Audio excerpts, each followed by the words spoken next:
Hello and welcome back. Today we will learn about the data types and field properties of tables in MS Access. As you know, a table consists of different fields, and taken together these fields form a row, also known as a record. Now you can notice from the table that each of the field has a different data type. To understand data types and the field properties better, we will right-click on the students table and go to the design view. And the design view shows you the field name and the data type. And below this, it shows you the field properties. So if you look at student ID, the field name student ID, the data type mentioned here is auto number. And below this, in the field properties, you have the field size, and that is declared as long integer. The long integer data type requires 4 bytes of storage on your hard disk. The values that a long integer can take range from -2 billion 147,483,648 to the positive 2,147,483,647. If you now click on this drop down arrow, you see the other option is replication ID. Replication ID takes 16 bytes of data on your hard disk. Now, under the new values property here, you have increment, and the other option is random. Increment means that the auto number, if it is 1, it will become 2, but if you take random, it will start with a random value and assign a random value to each new record. The format property can take different formats. If you click on the drop down arrow here, you can see that you have these different formats like general number, currency, euro, fixed, standard, percentage, or percent, and scientific. Now, generally, for auto number field as a primary key, we do not set this property. If you see here now on the right hand side, I am in the format property, and it says here the display layout for the field. Select a predefined format or enter a custom format. Press F1 for help on formats. So if you press F1 now, I'm going to do that. Access takes us to this website here of Microsoft, and you can see it's not very helpful, but if you see here, you can click on these links here to see more about, for example, text box. So if I click here, you can see a text box format property. Here you can see other links, and you can see a description for them by following these links. For example, number and currency data types.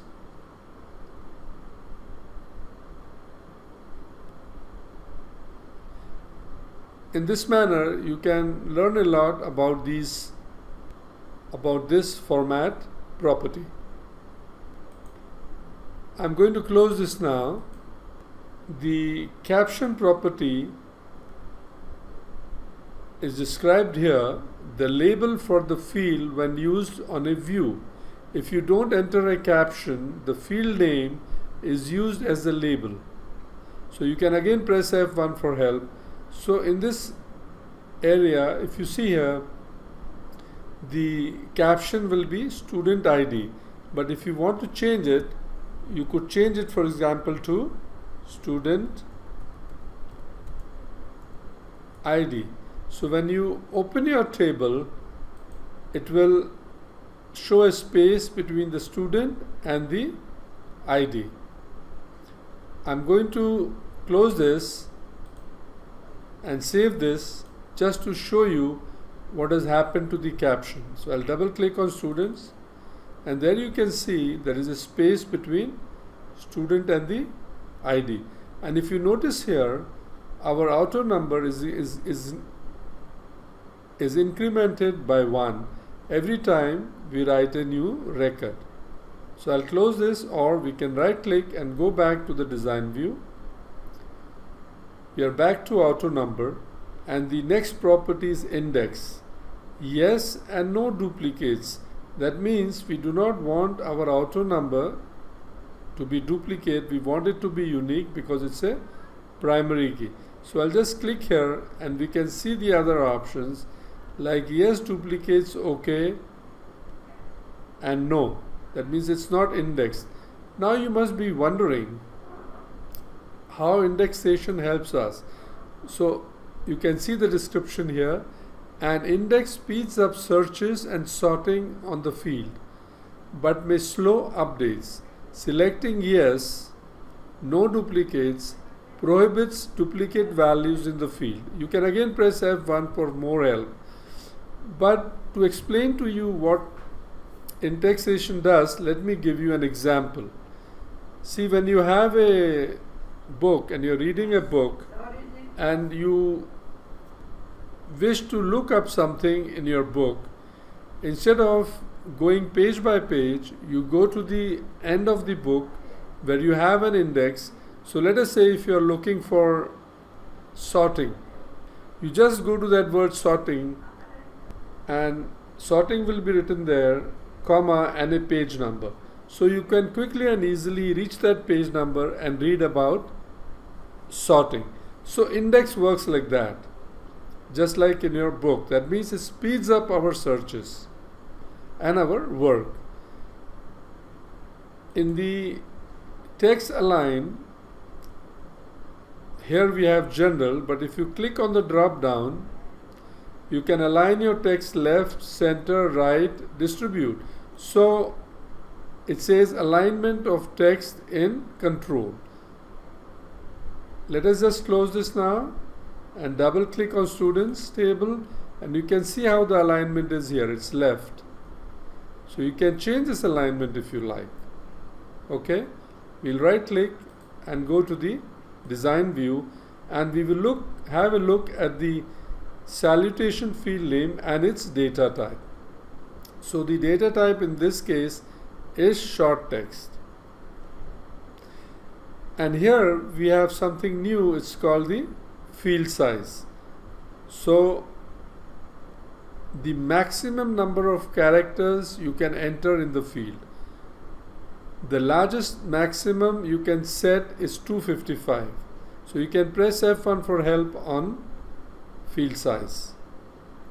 Format, we just saw what format can do for us.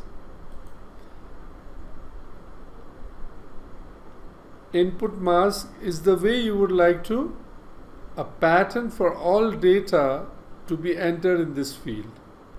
I'll just click on these ellipses. So you see you can apply this input mask for phone numbers, social security numbers. These are formats that people use in the US, and you might be having some different formats, so you can use those as input mask. Okay, I'm going to cancel this for the time being. So caption, we know how it works. Default value, for example, for salutation, let me just close this, double click on the students table.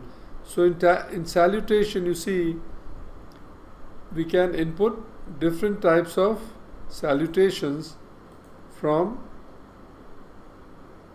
these values, but you can also give a default value by suggesting that this will always appear as Mr. Okay, so I'm just going to close this.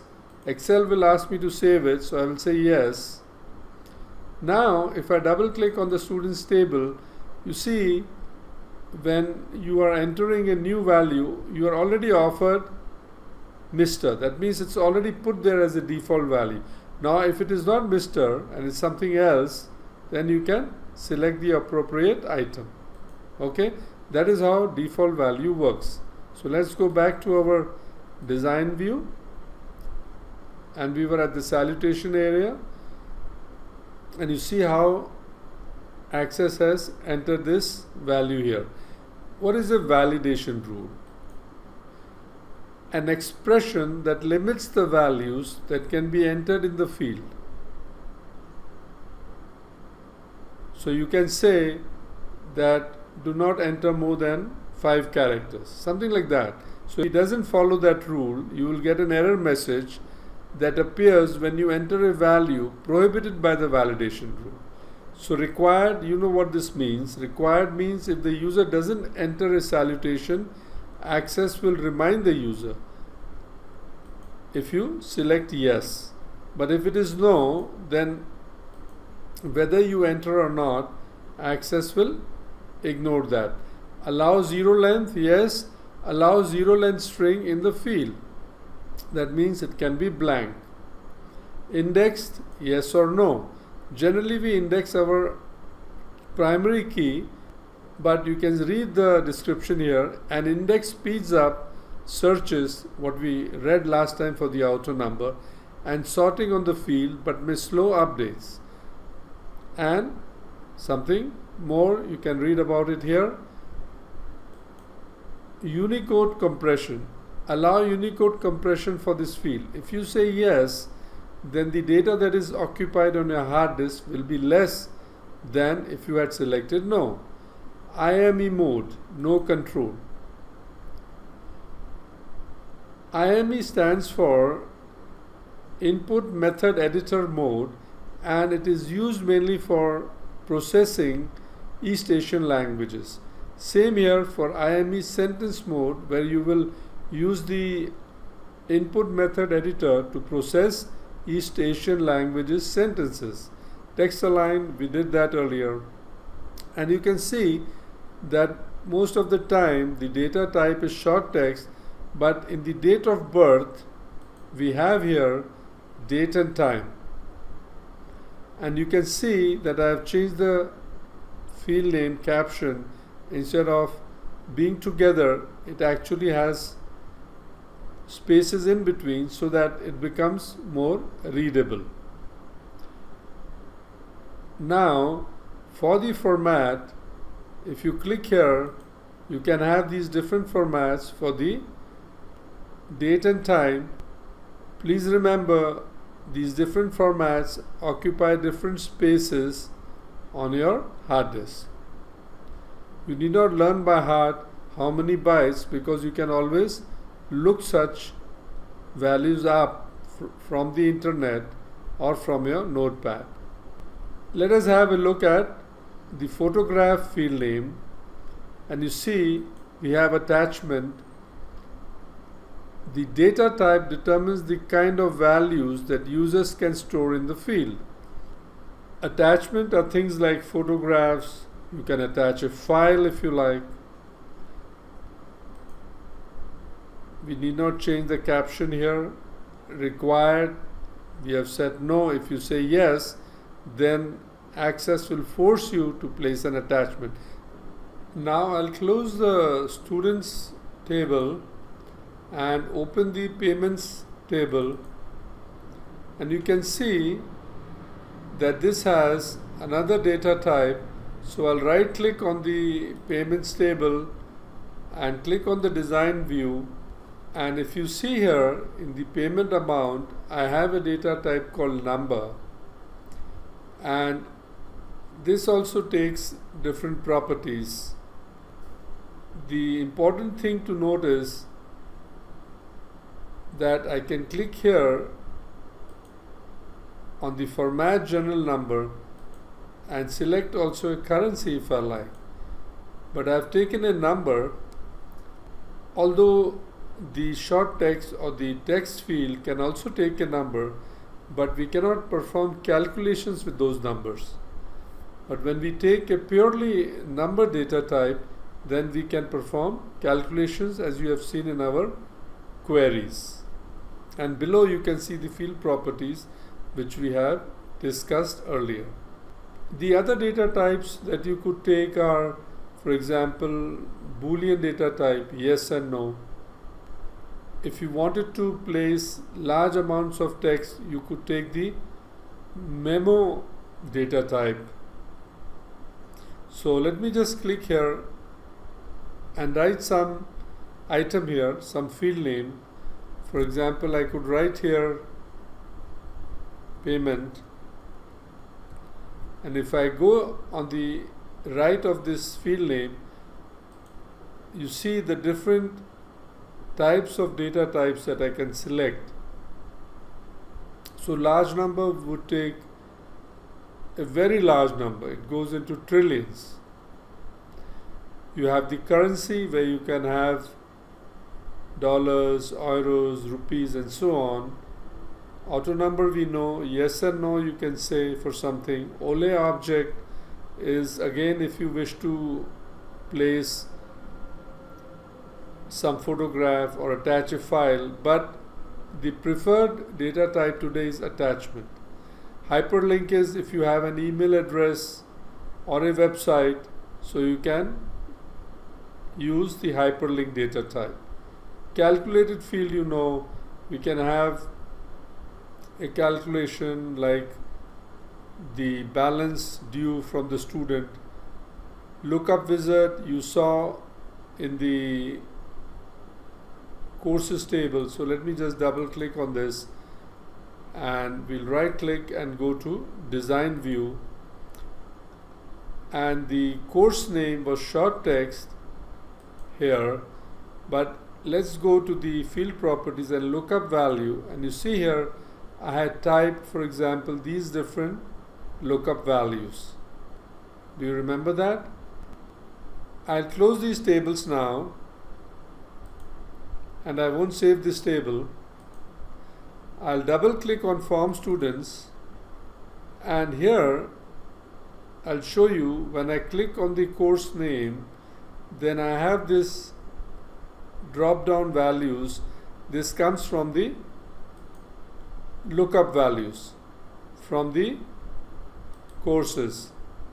Let's open it, and you see here when you click here you can look up these values and select them. And also you notice in the course fees the default value for the number is 0. I'll open the courses table in the design view, and you can see here for the course fees where I have the number, the default value is set to 0. Another important thing that you will notice is that I have student ID here as a foreign key, and I've given it a data type of number. This is very important because in the original students table the student ID is an auto number. Now to create relationship, the data types must be the same. This is very important. So if you go to courses, you will see that the student ID number is also a long integer, and in students the auto number data type is also a long integer. Therefore be careful that you don't change the data types if you have relationships between those fields. I hope you found this video interesting and useful. Thanks for watching.